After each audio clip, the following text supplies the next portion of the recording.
또래들이 모여있는 쉬는 시간은 늘 떠들썩하다.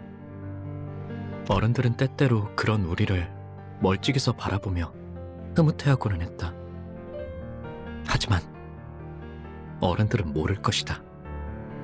조금만 가까이서 보면 떠들썩한 시간이 시샘과 과시, 우월감과 간교 등으로 뒤섞여 있다는 걸.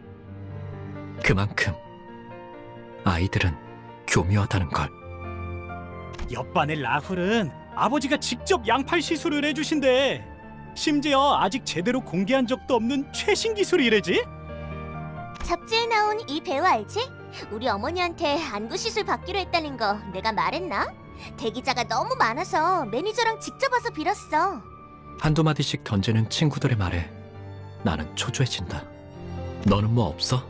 라면서 쳐다보는 눈동자들은 금방이라도 비웃음과 멸시로 바뀔 것 같았다. 이건 비밀인데. 침이 꼴딱 넘어간다. 어쩌면 뭐 없냐는 말은 나를 향한 것이 아닐지도 몰랐다. 하지만 나는 그들의 야릇한 시선에서 벗어나서는 안 됐다. 그 순간 내팽개쳐질 것을 뻔하게 알고 있었으니까.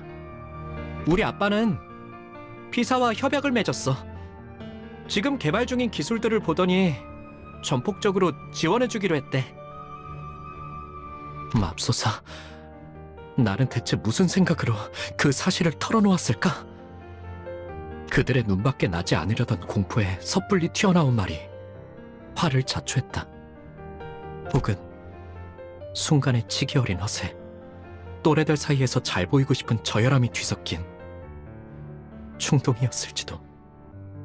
기업 간의 비밀 협약이니 다른 사람들에게는 절대 말해서는 안 된다고 신신당부했던 아버지의 얼굴이 떠올랐다. 우와, 그게 진짜냐, 싱클레어? 피사면 그 날개 말하는 거야?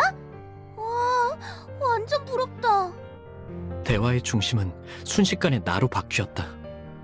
주위에서 흥미롭게 쳐다보는 아이들의 시선도 느껴진다. 우쭐함. 그건 꽤 달콤한 맛이었다. 아마도 나는 저열한 허세에 휩싸여서 행동했던 것 같다. 그러고 보니 싱클레어, 너도 곧 받겠네, 의체 시술? 당연하지. 제일 최신형으로 해주신다고 했는걸. 저들이 만약 조금이라도 내 표정을 유심히 보았다면 맞득잖아 하는 내 얼굴을 분명 눈치챘을 것이다. 하지만 다행히도 그런 것 따위 알아채는 이들은 없었다. 쉬는 시간이 끝나고 주위에 아무도 남아있지 않았을 때에야 비로소 자책감이 엄습해왔다. 비밀을 지키라고 했는데 아버지가 아시면 어떡하지?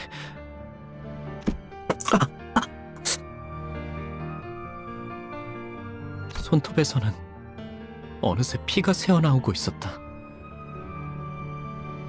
불안할 때마다 손톱을 뜯던 버릇이 기어이 화를 불러일으켰던 것이다.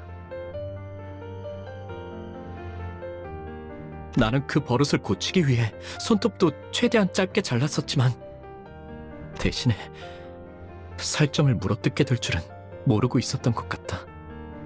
책상에 떨어지는 핏방울을 보면서 그런 생각이 들었다. 졸업을 하면 의체 시술을 받게 된다. 그러면 영영 상처날 일도 피를 보게 되는 일도 없다. 하지만 그게 정말... 너 피가 나네? 경쾌한 휘파람 소리와 함께 책상 위로 조그만 그늘이 진다. 말을 거니는 이름 정도만 겨우 기억할 정도로 교류가 없던 동급생. 나는 당황스러움에 우스꽝스러운 말투로 더듬으며 대답했다. 뭐라고?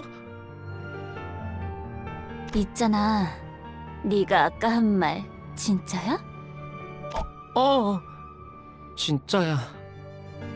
그렇구나. 니네 아버지 진짜로 대단하신가 보다. 그렇지? 뭐 그렇지. 예상치 못한 찬사에 나는 부끄러워진다. 아버지의 훌륭함이 꼭 내 미덕이라도 된 것처럼. 그런데 넌 왜 그런 표정을 지었어? 뭘? 너 말야 속으로 그렇게 생각했잖아. 그러더니 고개를 숙이고선 내게만 들리듯 조용히 속삭인다.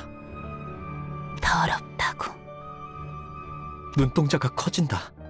속마음을 들켰다는 당황스러움도 있었지만 애써 숨겼다고 생각한 의중을 어떻게 이런 낯선이가 눈치를 챘는지는 도통 알 길이 없었다. 어떻게 알았어? 뻔뻔하게 부정하면 될 일을 나는 바보같이 허를 찔렸다는 표정으로 되물어왔다. 왜냐하면 나도 너랑 같은 생각이거든. 나랑? 통하는 사람끼리 많은 게 보이는 법이지. 반가워. 난 크로모야. 그 이후로 나는 크로모와 종종 이야기를 나누는 사이가 되었다. 우리 가족은 매일 아침마다 같이 식사를 해야 하는 규칙이 있었다. 온 가족이 식탁에 둘러앉아 이야기를 공유하고 격려나 농담이 오가는 따뜻한 시간. 나는 그 시간이 좋았다. 그리고 그 규칙은 내게 한없이 부드럽고 온화하기만 했다. 내게는 너무 당연한, 바뀔 리가 없는 나의 세계. 그 세계가 슬쩍 위화감을 가지기 시작한 건 나의 누나까지 의체 시술을 받고 식탁에 자리했던 그날부터였다. 아버지의 머리가 양철과 각종 전선, 회로로 이뤄진 낯선 것으로 바뀌었을 때부터 나의 세계는 점점 달라지기 시작했다. 가족들 간의 식사는 더 이상 따뜻하고 밝은 세계가 아니었다. 그것은 오히려 불편하고 말수가 줄어드는 불편한 경험이 되어 있었다. 나는 의체로부터 태생적인 불결함을 느끼기 시작한 것이다. 더러워. 신체를 뼈와 살이 아닌 다른 무언가로 대체해야 한다는 것이 도통 마음으로 받아들여지지가 않았다. 왜 우리는 의체를 사용하는 걸까? 조심스럽게 이유를 물어보니 돌아오는 대답은 간결했다. 인간의 몸은 고리타분하다는 것이었다. 먹지 않으면 배고파하고, 자지 않으면 피곤해하고, 다치기라도 하면 회복을 기다려야 하고, 이 모든 것들은 한없이 비효율적이다. 그러니 시간이 지날수록 의체를 사용하는 이들의 비율은 늘어갈 것이며, 결과적으로 의체의 일상화는 곧 필연이라고 했다. 나는 속으로 그럴 거라면 차라리 도태되어 버리는 게 낫지 않을까? 라고 생각했다. 논리정연하게 그 말에 반박을 할 수는 없었지만. 싱클레어, 의체 시술 받는 거 사실 마음에 안 들지? 나는 조용히 끄덕였다. 하지만 부모님한테 솔직하게 말했다간 그들이 속상해하실 테고 아무것도 할 수 없는 게 원망스럽지? 다시 한번 고개를 끄덕인다. 내가 도와줄까? 그런 것 따위 받지 않고 자유롭게 살아가도록. 어떻게? 그건 다음에 말해줄게. 그 대신 내가 너의 원망을 해소해주듯이 너도 나의 원망을 이뤄줘야 할 거야. 어느 날 옆반에 데미안이라는 이름의 전학생이 왔다. 전학생 주위는 언제나 사람들로 둘러싸여 있었지만 사실 그는 그 누구도 좋아하지 않는 것만 같다는 생각이 들었다. 내 눈에는 데미안이 그저 공기에 부유하듯 떠있는 것 같아 보였다. 마찬가지로 그 또한 내게 별다른 관심이 없어 보였다. 처음에는 그랬다. 그날은 지루하기 짝이 없는 공학 수업 시간이었다. 칠판에서 자꾸 시선이 어긋나 결국 나의 눈은 어느새 창문 밖을 향하고 있었다. 그 창문 너머에는 산책을 즐기고 있는 그가 보였다. 그는 언제나 그랬던 것처럼 친구들에게 둘러싸이면서 옅은 웃음을 짓고 있었는데 그 웃음마저도 또래들과는 다른 성숙하면서도 외로워 보이는 낯선 웃음이었다. 그러다가 그가 햇빛을 받으며 조용히 머리를 넘겼다. 순간 그의 이마에 무언가 신비롭고 붉은 것이 반짝이는 것 같았다. 잘못 보았던 걸까? 순간적으로 햇빛이 너무 강렬하게 비쳤던 탓인지도 몰랐다. 그러다가 그와 눈이 마주친 것만 같다는 기분이 들었다. 여전히 창밖에서 아이들의 대화 소리가 들려왔고 나는 그의 시선을 느끼자마자 황급히 책상 아래로 눈을 내리깔았다. 그 기묘한 사건 이후로 데미안은 곧잘 친근하게 내게 말을 걸어오기 시작했다. 신기하게도 데미안이 내게 오는 날이면 크로머는 아는 척을 해오지 않았다. 다만 기회가 있을 때마다 내게 다가와서 약속에 대해 잊지 않았는지 재차 확인을 하곤 했다. 난 종종 꿈을 꿔, 싱클레어. 그 꿈속에서 나는 아주 기다란 사다리를 타고 올라가지. 그러면 땅 전체가 한눈에 들어와. 둥지와 뒷골목, 외곽까지 전부 다. 그런 다음에 내려다보면 이번엔 온 도시에 불이 꺼져 있어. 모든 것에 종말이 다가온 듯 말이야. 어떤 움직임도 보이지 않는 고요한 죽음. 맞아, 그건 죽음 그 자체인 거야. 데미안, 넌 외곽에 가본 적이 있는 거야? 나는 두려움에 속삭여 물었다. 외곽은 누구도 가선 안 되는 곳이고 갈 수도 없는 장소였으니까. 싱클레어, 세상은 사람들이 정한 것처럼 가야 할 곳과 가지 말아야 할 곳으로 나눠지는 것이 아니야. 너는 이 둥지에 자유와 사랑이 존재한다고 생각하니? 외곽은 오히려 이것보다 풍요로워. 나는 오래전부터 생각해오던 것이 있었고 어쩌면 외곽에서 그 답을 찾을 수 있을지 모른다고 생각했거든. 데미안과 이야기할 때면 나는 내 영혼이 조금 더 성숙해지는 것이 느껴졌다. 하지만 의치 시술에 대한 나의 두려움이라던가 크로모와의 기묘한 관계라던가 하는 건 대화의 소재로 삼지 않았다. 그는 나에게 이것저것을 궁금해하긴 했지만 나는 불어 말하지 않았다. 내 안에 은밀한 두려움까지 끄집어내기에는 부끄러웠던 것이다. 그리고 마침내 크로모와의 약속의 날이 다가왔다. 싱클레어, 너희 집에 있는 지하실 말이야. 구경시켜줄 수 있어? 그녀의 말은 너무나도 갑작스레 그리고도 깃털마치 가볍게 들려와서 떨어진 지우개를 주워달라고 하는 것만큼 당연한 부탁을 하는 것만 같아 나도 모르게 긍정하려는 것을 간신히 막아야만 했다. 우리 집 지하실은 왜? 내가 우연히 들은 이야기가 맞다면 그곳은 엄청난 곳과 연결되어 있거든. 꼭 확인해봐야 할 게 있어. 하지만 부모님이 좋아하지 않으실 텐데. 그런 말들은 나조차 말해놓고 부끄러워지기에 차마 입 밖으론 꺼내지 못했다. 내가 확인만 제대로 할 수 있다면 싱클레어, 저번에 했던 약속 확실하게 지킬 수 있다고 보증할게.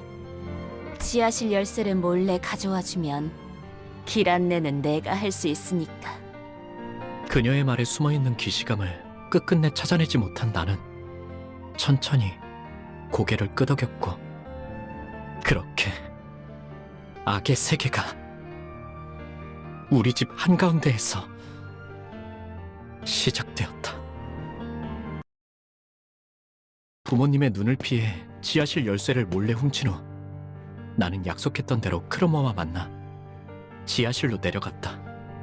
크로머가 안내한 곳은 지하실 속 좁은 환풍구였다. 환풍구를 한참 기어가자 어둡고 매캐한 냄새가 가까워지고 쥐들이 돌아다니는 것 같은 소리가 났다.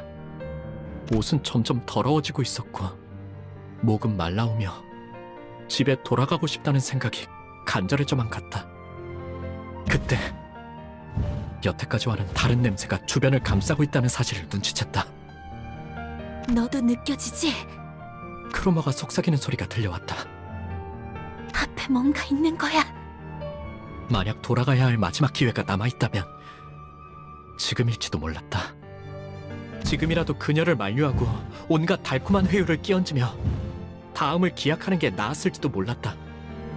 그녀에게 그따위 사탕발림이 통하지 않을 거라는 것을 알면서도. 하지만 나는 갑자기 사악한 호기심이 들기 시작했다. 처음으로 악당들과 같은 세계 속으로 걸어가고 있다는 느낌이 들었다. 왜였을까?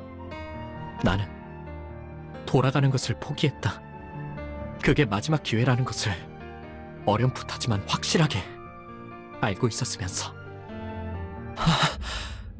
그 광경은 정말이지 두 번 다시는 보기 힘들 정도로 끔찍한 장면이었다. 이걸 단순히 괴물이라고 표현할 수 있을까?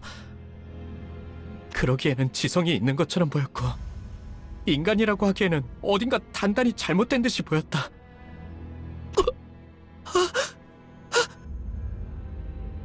두려움에 몸부림치며 나는 이 세계에 발을 들인 것을 후회하기 시작했다.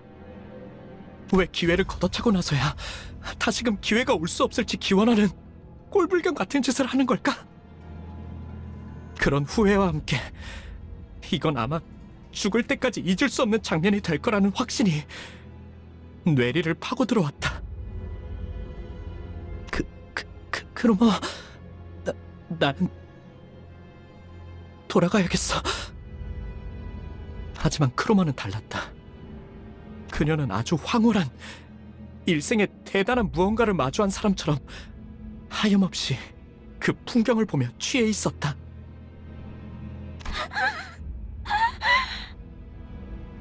어떤 말도 들리지 않는 것처럼 보이는 크로머를 두고 나는 뒤로 기어갔다. 왜 우리 집 근처에 그런 끔찍한 곳이 연결되어 있는 걸까? 왜 크로머는 이 사실을 알고 있는 걸까? 왜 크로머는 두려워하지 않는 걸까? 뒤에서 바람을 타고 크로머의 오싹한 휘파람 소리가 들리는 것만 같았다. 다음날 크로머는 아무렇지 않게 학교에 나왔다. 싱클레어, 내게 귀중한 것을 보여줘서 정말 고마워. 이건 내 보답이야. 그러더니 그녀는 정체모를 동전 2개를 내 손에 쥐어주었다. 항상 가지고 있도록 해. 알았지? 고개를 끄덕이지 않을 수는 없었다. 그 후 매일 밤 환풍구 너머의 그 풍경은 악몽처럼 나를 괴롭혀댔고 나는 자연스레 크로머를 피하게 되었다. 그녀를 바라보는 것만으로도 두려움과 기시감에 절여져 떨어들 내가 그려졌다. 그러나 아직 크로머에게는 받아내야 할 것이 있었다. 지하실 열쇠. 만약 부모님이 우연이라도 열쇠 정리를 하는 날엔 금방 들통이 날지도 모르는 일이었다. 나는 따뜻한 세계에 계시는 부모님을 처음으로 배신했고 더 이상 그들의 세계와는 같은 곳에 있지 않다는 것을 확정당하는 것이 싫어. 두려움에 떨었다. 크로머, 이제 돌려주지 않을래? 뭘 말이야? 지하실 열쇠. 용기를 쥐어짜낸 어느 날 크로머는 예상치 못한 말을 들었다는 웃음을 터뜨려댔고 겁에 질린 나는 뒤로 천천히 물러섰다.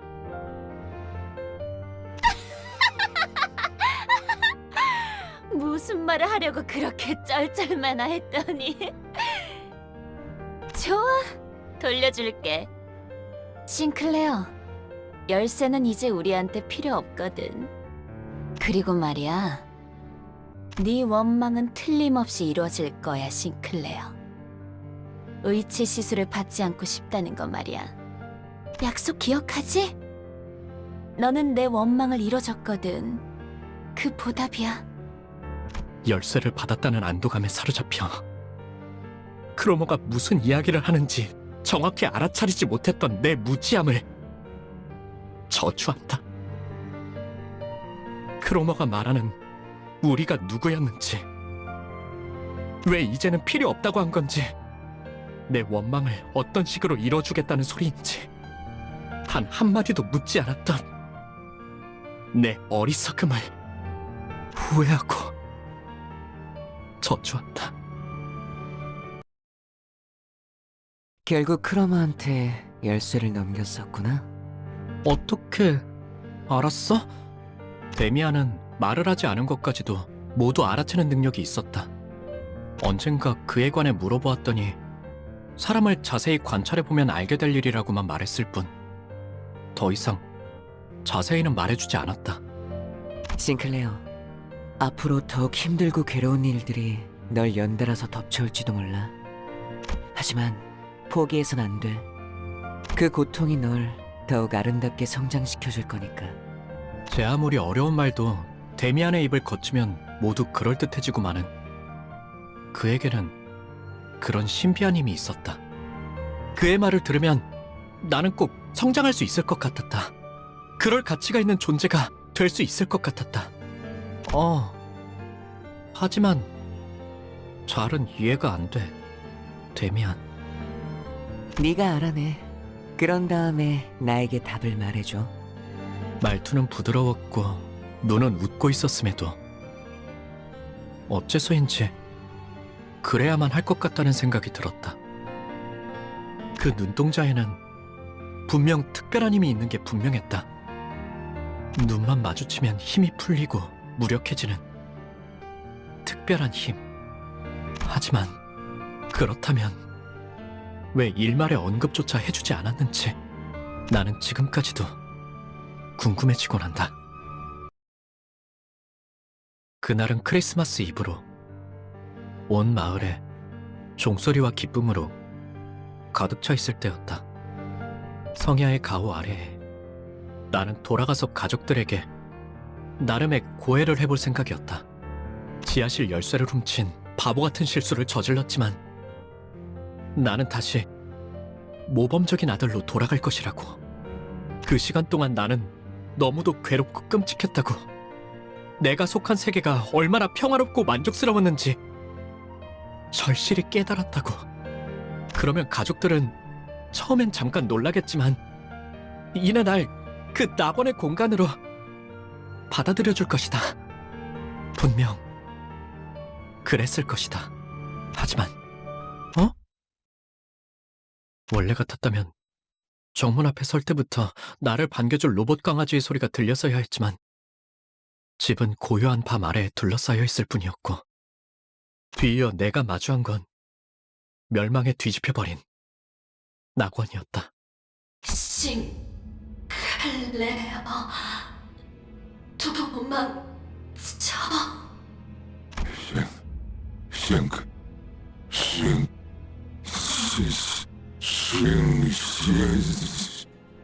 누군가가 아버지의 머리를 내리친다. 녹슨 은색의 갑주를 입고 있는 괴상한 인물이다. 인간되지 아니한 것들이 인간성을 흠모하여 거짓 감정을 남발하다니. 내버려둬 귀도 불순물들 특유의 생존 본능이야. 아니, 전기가 끊기는 것을 두려워할 뿐이라고 하는 게 맞나? 기계 파편과 피, 살점들이 공중에 튀었다가 다시 바닥으로 떨어진다. 싱클레어, 너 왔구나.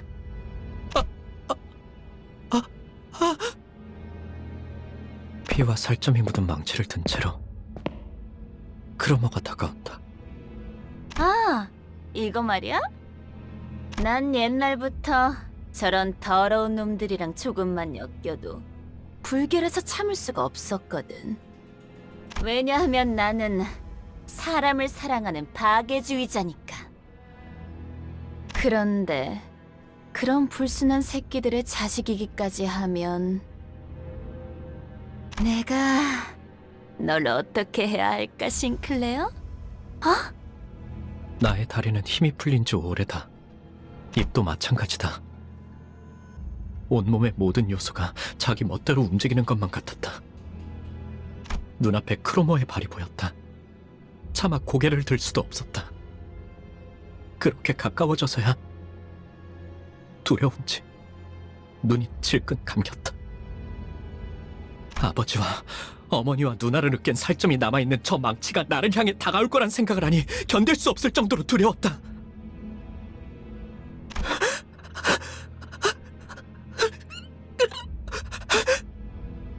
하지만 아무런 기척도 없다.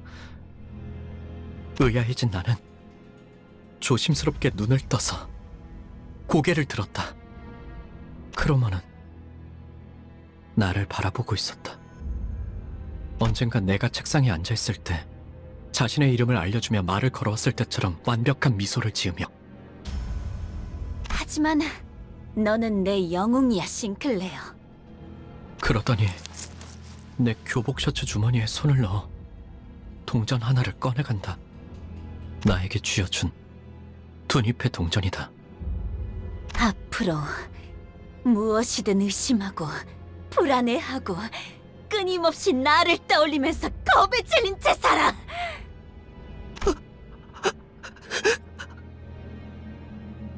그러다가 때가 되면 내가 널 부를 거야.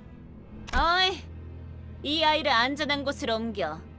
누구라도 손대면 내가 가만두지 않겠어. 엄습하는 이명과 구둣발 소리, 그리고 어지러움 속에서 나는 그대로 기절했다. 정신을 차리니 햇빛으로 잔뜩 달궈져 뜨거워진 한낮의 골목길 한가운데였다. 난 그곳에서 멍하니 누워 있었다. 길가 곳곳에 아지랑이가 피어오르는 것이 보였다.